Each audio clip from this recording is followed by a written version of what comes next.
आज जेहेतु बड़ ओषा थिला घर को आसवाटा मोर निश्चित थिला कारण आम गाँव में जानी जात्रा प्रबल थिला। महादेवंकर सबुठ बड़ ओषा होउची बड़ ओषा एटा तो आपण मैंने जानते।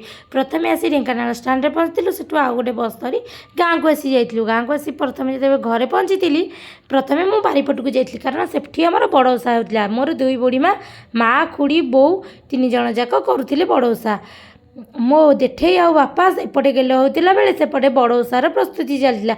बो खुड़ी जिते गज कड़ुले सेपटे मो दी बुढ़ी माँ जाक तरण करुले। आपण मैंने घर एकाठी हुए कि अलग हुए कमेंट रे कहे। तापर मो सान भौणी झील को आग खुआई देता कारण छोट पिला काले भोक लगुव से एपटे गज आउ अधा तरण हो थुआईला बेले सेपटे आउ अधा तरण प्रस्तुति चलता। मो मझियाणी भौणी बड़ ओषा करे से बही बोलिबार दायित्व दि जाइए। सी बही बोलुला बेले एपटे पूजापूजी आरंभ हो जाता। बंदापना सारी जल्दी पूजा सारी। वीडियो भल लगे लाइक कमेंट शेयर सब्सक्राइब करदे। रही नमस्कार, जय जगन्नाथ।